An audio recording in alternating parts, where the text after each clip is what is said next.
7 তাৰিখে 12 বজাত আমাৰ মন্ত্ৰীসভাৰ সৰু সম্প্ৰসাৰণ এটা কৰা হ'ব। অসমখনটো এখনেই আৰু গতিকে অসমৰ পৰাই হ'ব, ডেফিনেটলি স্থান পাব পৰা হয়তো এনেকুৱা হ'ব পাৰে মাত্ৰ এজনে থাকি যাব পাৰে বা তেওঁলোকে ভাবি চিন্তি কিবা পৰিৱৰ্তন কৰিও ক'ব পাৰে। বহুতে মোক সোধে ছাৰ কেবিনেট এক্সপানশ্যন কেতিয়া হ'ব?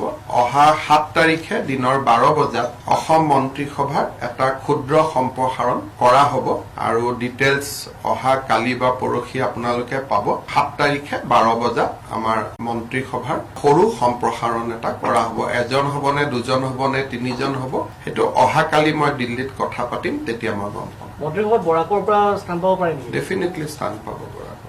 উজনি এজনো আৰু নামনি এজনে পাব বুলি লাগে।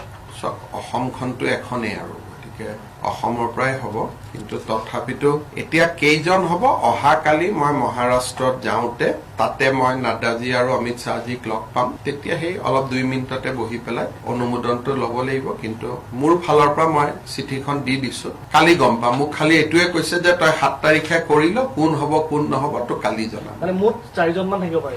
এতিয়ালৈকে একোৱে গম নাপাওঁ। মইতো গোটেই বৰ্তমান মন্ত্ৰী কোন, হ'ব পৰা মন্ত্ৰী কোন গোটেইখনে পঠাই দিছো, ভেকেঞ্চি কিমান গোটেইখিনি দিছো। গতিকে অহা কালি গধূলি গম পাম আৰু তাৰপিছত আৰু একো লুকাবলগীয়া নাই আৰু এবাৰ অনুমোদন পালে ৰাজভৱনলৈকে লিখিয়ে দিম, তেতিয়া গমেই পাব। কিন্তু আজিলৈকে এতিয়ালৈকে ময়ো নাজানো, মই খালি ডেটটো জানো। কিন্তু হয়তো এনেকুৱা হ'ব পাৰে মাত্ৰ এজনে থাকি যাব পাৰে বা তেওঁলোকে ভাবি চিন্তি কিবা পৰিৱৰ্তন কৰিও ক'ব পাৰে। মোৰ ভিউজখিনি মই কালি দি দিছো, কিন্তু তেওঁলোকে মোক অহাকালি জনাম বুলি কৈছে।